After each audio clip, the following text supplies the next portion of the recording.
The gate was closing in 3 minutes. I knew that because I had been watching the departure board with the kind of single-minded focus that only comes when you are already running late and refusing to admit it. My wheeled cabin bag clipped the ankle of a businessman as I weaved through the crowded concourse at Stonebridge International Airport, and I offered a breathless apology over my shoulder without slowing down. My name is Ava Collins. I am 29 years old. I work as a compliance analyst for a mid-sized financial consultancy in central London, and I had never, not once in my entire adult life, done anything that might attract the attention of law enforcement. Not so much as an unpaid parking fine. I was the kind of person who double-checked flight times and kept a physical copy of every booking confirmation. Ordinary. Careful. Unremarkable. I was 2 steps from the boarding gate when a firm hand wrapped around my wrist. Not a tap. A grip. I spun round. The man was tall and broad-shouldered, dressed in a plain dark suit with no airline insignia. He held a Federal Bureau of Investigation identification badge directly in front of my face, his arm completely steady. "Ma'am," he said, his voice entirely without warmth, "that passport is not yours. If you are new here, please subscribe and drop a comment letting us know where in the world you are watching from. This story is only just beginning, and you will not want to miss what comes next." Passengers stopped walking. A woman near the departure window raised her phone. My chest tightened so sharply that I forgot to breathe. "It is mine," I managed. "I have held it for 7 years. He leaned close, voice barely above a whisper. "Do not board that flight. Go." Then he stepped back, and let security close in around me. They came from either side, 2 airport security officers in high-visibility jackets, and positioned themselves so close that I had no sensible choice but to walk between them. I was not handcuffed. I was not shouted at. What was happening was, in some ways, worse than either of those things. I was being escorted through the departure lounge in full view of hundreds of people, like someone who had already been found guilty of something. My boarding pass was taken from my hand without a word of explanation. I could feel the eyes following me the entire length of the concourse. A group of businesswomen paused their conversation to watch. 2 children pointed until their father gently pushed their hands down. A woman in a cream overcoat held her phone up openly, recording everything without any attempt to conceal what she was doing. I kept my chin level. I refused to look at the floor. I told myself that if I stayed calm, this would resolve quickly and I would still be able to explain the misunderstanding and catch a later flight to Geneva. But the Federal Bureau of Investigation agent was not walking beside me. He had remained at the gate, watching from a distance with his arms folded and his expression completely unreadable. I glanced back once, desperate for some signal, some gesture that suggested he understood he had made a serious error. Instead, he caught my eye. And he mouthed, slowly and deliberately, 2 words. "Trust me." Then he turned away, as though I was entirely unrelated to him and to whatever was now happening to me. The room they took me to was small, windowless and aggressively clean. A metal table. 2 plastic chairs. A ceiling light that buzzed almost below the level of hearing, but not quite. A camera mounted in the upper corner blinked a slow, steady red light at me like a patient eye that had seen everything before and was not impressed. One of the officers asked me to sit. I sat. The other officer placed my passport flat on the table beneath a portable ultraviolet scanner. I watched him work, keeping my breathing slow and even. I had renewed that passport 3 years ago at a standard post office counter. I had paid the standard fee and waited the standard 6 weeks. There was nothing unusual about it. There could not be. "It is authentic," the first officer said, more to himself than to me. He scrolled through something on a handheld device, his eyebrows drawing together in a small, tight line. "The physical document is genuine." I felt the tension in my shoulders begin to ease. Then he stopped scrolling. "Wait." He tilted the screen so his colleague could see. "There is something wrong with the issuance record." They both looked at me then, not the way they had looked at me when I first entered, with the carefully blank expression of officials doing a procedural job. They looked at me differently now. Not with suspicion, exactly. With something more unsettling than suspicion. Confusion. Miss Collins, the first officer said slowly, who applied for this passport on your behalf? I stared at him. Nobody, I said. I applied for it myself. They asked me to confirm my full legal name. I did. They asked me to confirm my date of birth, my place of birth, my mother's maiden name. I answered each question in a careful, steady voice, as though the steadiness of my answers could somehow hold the situation in a shape I could still recognize. One officer typed everything into a laptop. His colleague stood behind him, leaning over his shoulder to read whatever was appearing on the screen. I watched their faces and learned nothing useful. The typing stopped. Miss Collins, the officer at the laptop said, not looking up, are you aware that your name exists twice in federal records? I was certain I had misheard him. I beg your pardon? Your full legal name. Your date of birth. Your biometric profile. He looked up.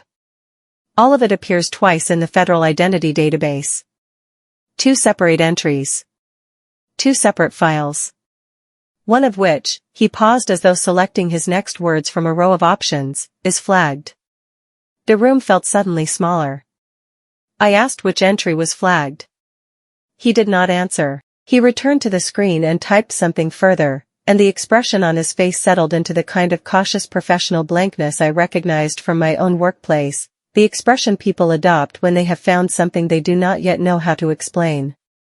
His colleague walked to the door and knocked twice. Within 30 seconds, someone on the other side turned the handle. The Federal Bureau of Investigation agent walked in as though he had been standing directly outside and had simply been waiting for permission. He was calmer than anyone had a right to be. He dismissed both officers with a brief nod, waited until the door closed behind them, and then pulled the second chair round so that it faced me rather than the table, and sat down. He placed a plain manila folder between us but did not open it. My name is Special Agent Dominic Harlow, he said.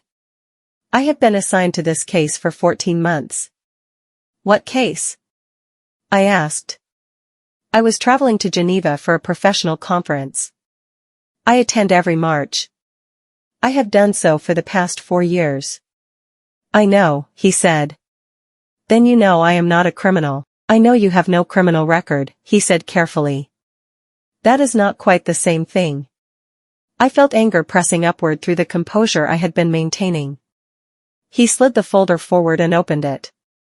Inside was a single photograph, printed on standard paper and slightly grainy, as though it had been enlarged from surveillance footage. It showed a young woman, dark hair, medium build, standing very still on a pavement outside a glass-fronted office building. She looked exactly like me. Not similar. Not a passing resemblance that would prompt a second look. Identical. The same jaw, the same way of holding herself, the same particular stillness. Who is that? I asked. My voice had gone very quiet. Agent Harlow looked at me steadily. That is the question we have been trying to answer for 8 years, he said. Her name was Sylvie Hartwell, Agent Harlow said. The name meant nothing to me. I said so. I did not expect it to, he replied. She died 8 years ago. She was 21 years old. I looked at the photograph. The woman in it had my jaw, my forehead, my exact way of standing with my weight slightly to the left. It was not like looking at a stranger who happened to resemble me. It was like looking at a photograph of myself that I had no memory of posing for. That is not possible, I said. We cannot be identical unless we are twins, and I was an only child. That is what you were told, Agent Harlow said. He let the words rest between us. Then he reached across and turned the photograph over. On the reverse, someone had printed a case reference number. Below it, in small capital letters, a name. My name. Ava Collins. Sylvie Hartwell was registered in federal records under your identity, Agent Harlow said. Not her own. Yours. At the time of her death, every official document associated with her, her passport, her driving license, her medical records, was filed under the name Ava Collins. The buzzing of the ceiling light seemed to grow louder around me. Why? I asked.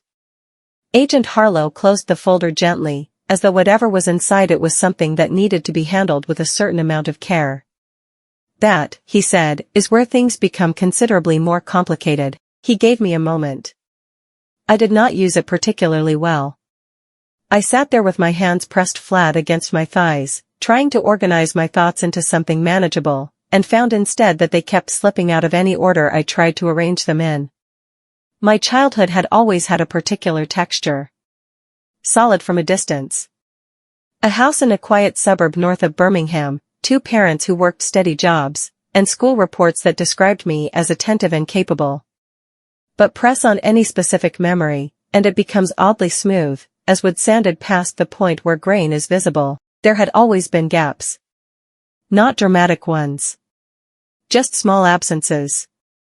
No home video recordings from before I was 4 years old. No photographs of my mother during pregnancy. One single visit to my grandparents' home in Shropshire that was never repeated, though nobody ever explained why. Who issued your birth certificate? Agent Harlow asked. I opened my mouth to answer and then stopped. I did not know. I had a birth certificate. I had used it for my passport application, my national insurance registration, my first student bank account. It was printed on official-looking paper with an official-looking stamp. But which registrar's office had issued it?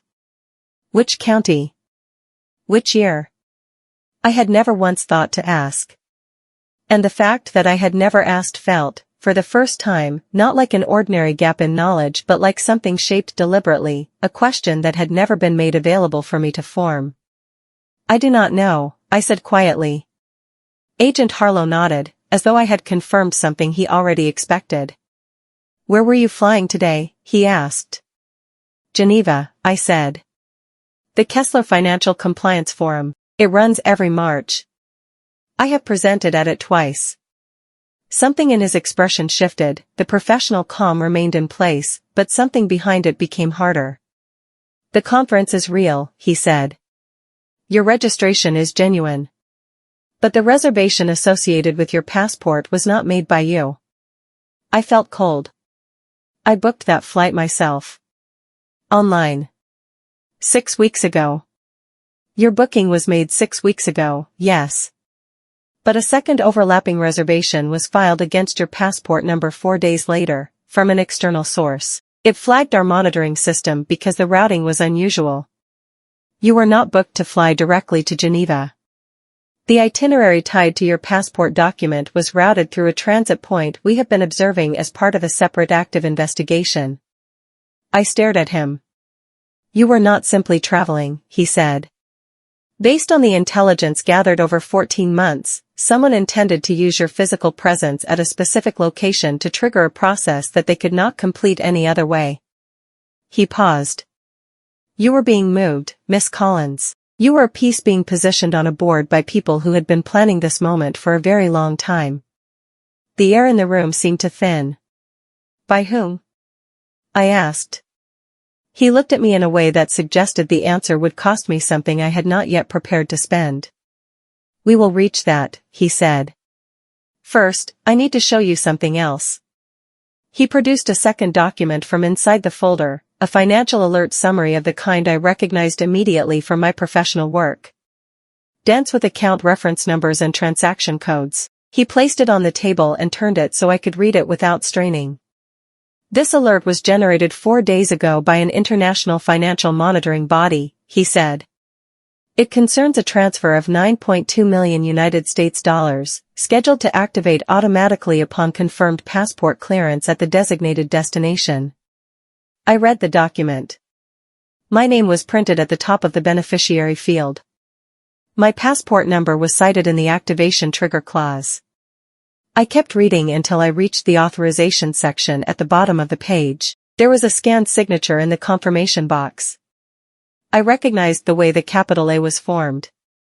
The slight leftward slope of the double L at the end of my surname. Every particular detail was correct. That is not my signature, I said. We know. Someone forged it. Someone reproduced it with a degree of accuracy that indicates access to numerous original samples over an extended period, Agent Harlow said evenly. This was not a rushed or opportunistic forgery.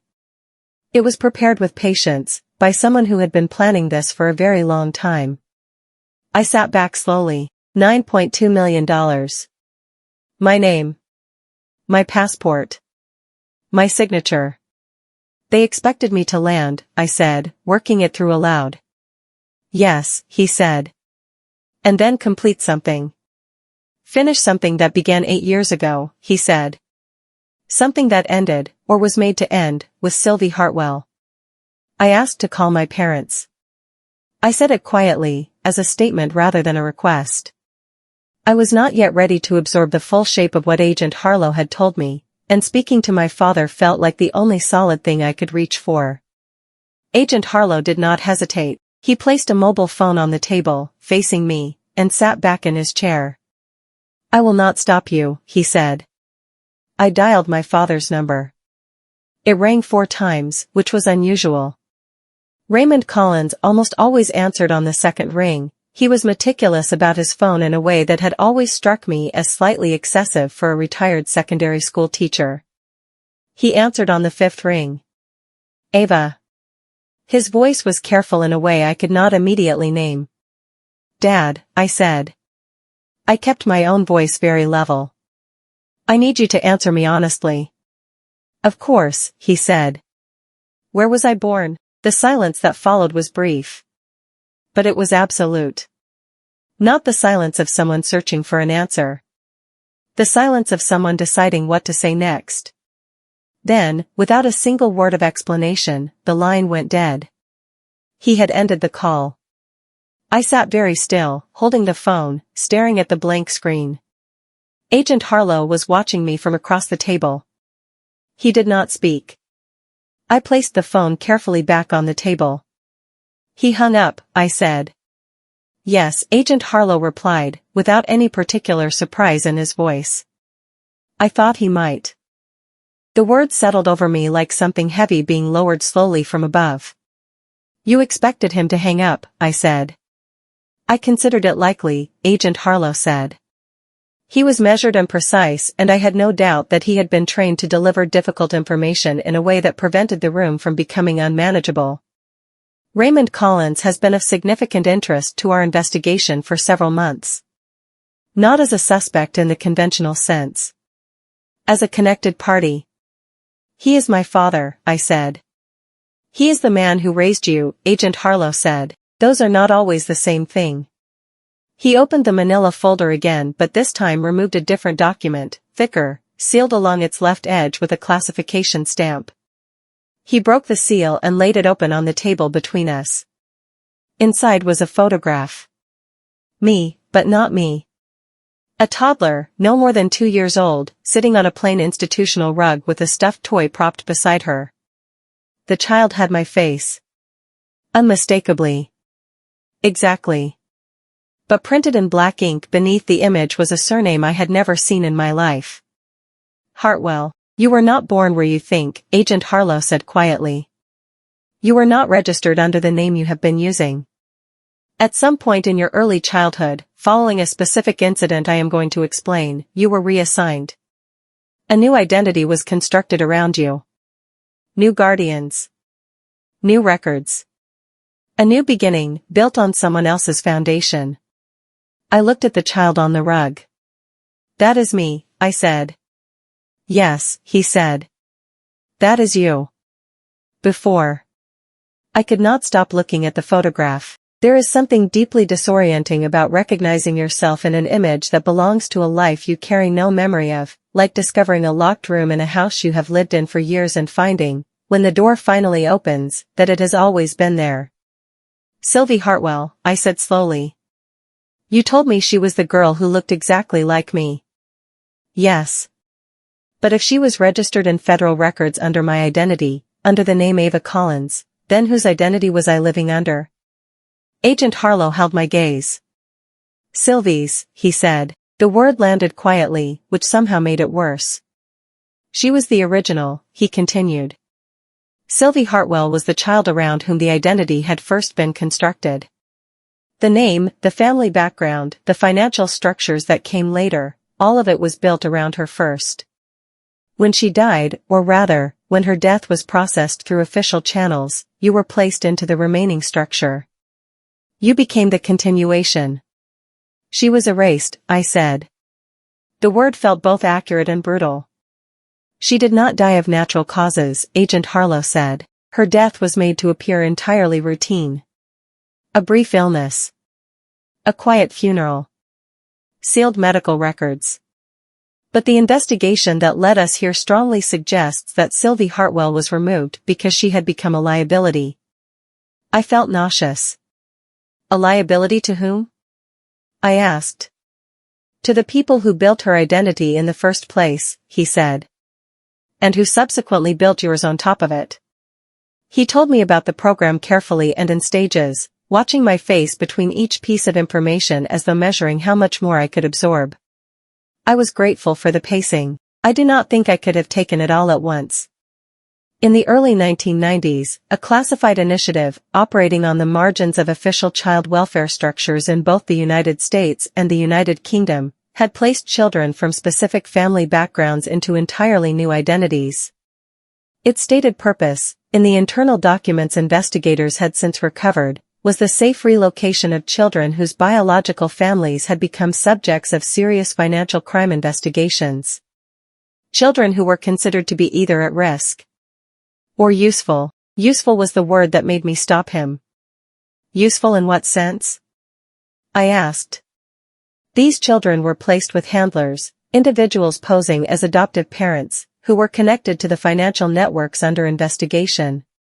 Each child was given an identity carrying specific legal and financial significance. Access rights, beneficiary designations, biometric keys that could be triggered years later, once the original investigations had closed and attention had moved elsewhere. I thought of Raymond Collins. Of his careful attention to any piece of paper that bore my name, of the way he had always been the one to deal with official documents on my behalf, without my ever registering it as unusual. My parents, I said. Raymond and Patricia. Handlers, Agent Harlow said. I had known the word was coming. It still felt like a physical impact. They were never my parents, I said. They kept you alive and made you functional, he said quietly. What that means to you, that is yours to decide. The $9.2 million, I said. Where does it actually come from? Agent Harlow turned to a specific page in the classified file and set it in front of me.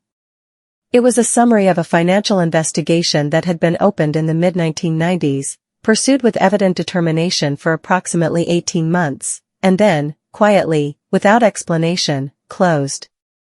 The central figure had been a man named Gerald Hartwell. A financial analyst.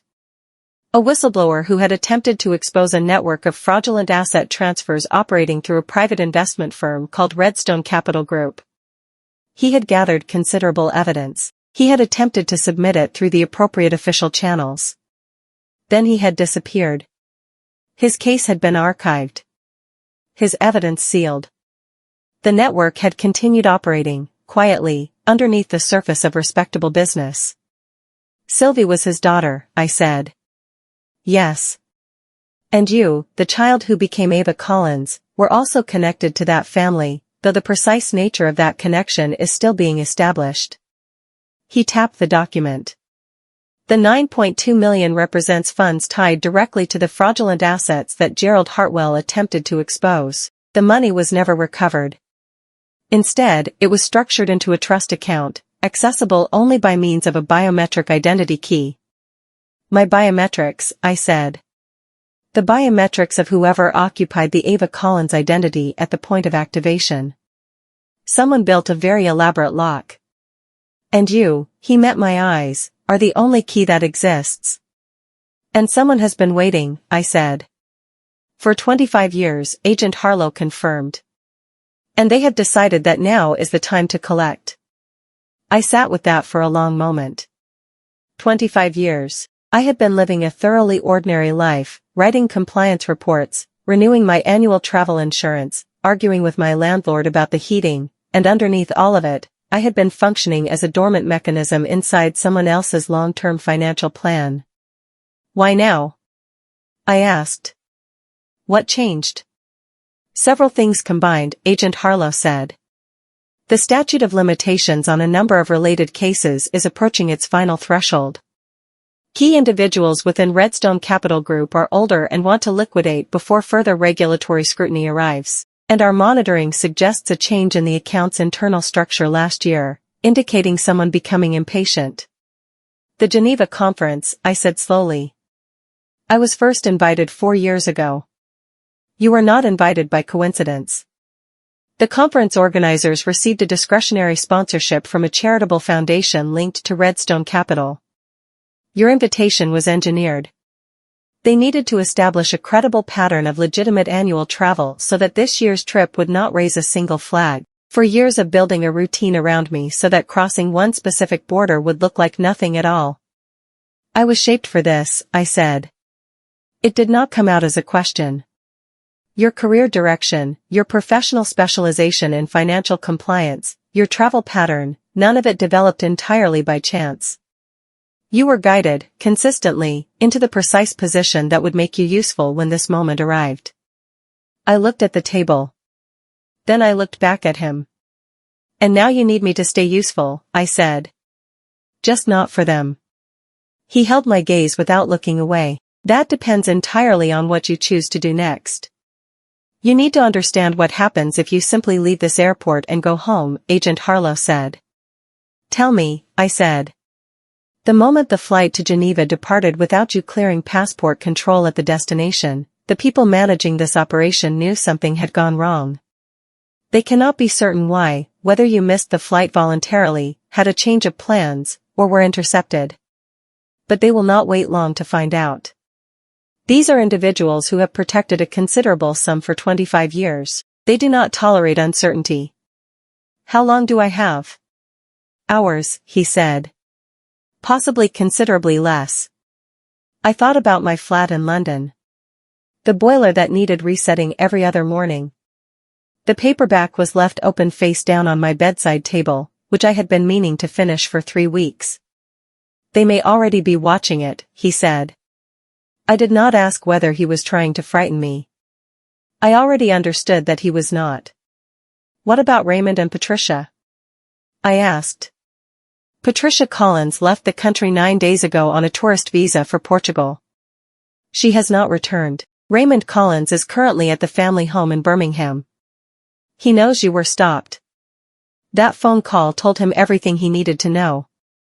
The man who had taught me to ride a bicycle in the back garden. Who had driven me to university and carried 3 boxes of books up 4 flights of stairs without complaint. Who had hung up rather than tell me where I was born. He chose them over me, I said. He was always with them, Agent Harlow said quietly. He never had to choose. Agent Harlow slid a single sheet of paper across the table. It was not a formal document, no official letterhead, no reference codes. Just 2 short paragraphs outlining 2 options in plain, careful language. The first, I could provide a full formal statement, be placed under protective supervision, and have my current identity formally suspended while the investigation concluded. I would be given a temporary designation, access to emergency funds, and a secure address. The process could take years. The second, I could walk away. Disappear into a new life bearing no trace of Ava Collins.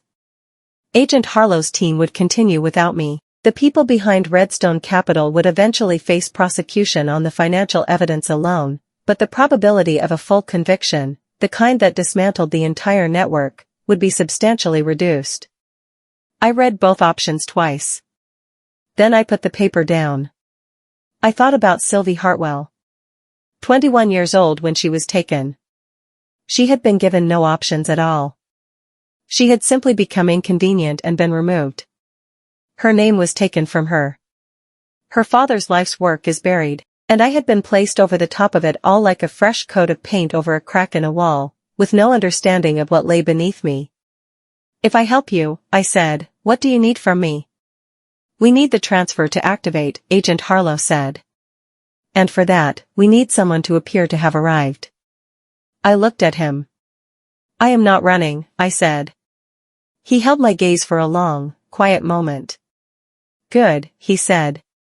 They moved quickly once I agreed. 2 additional agents entered the room, a woman who introduced herself as Specialist Officer Bridget Farr and a man who said nothing at all and sat against the wall with a laptop on his knees.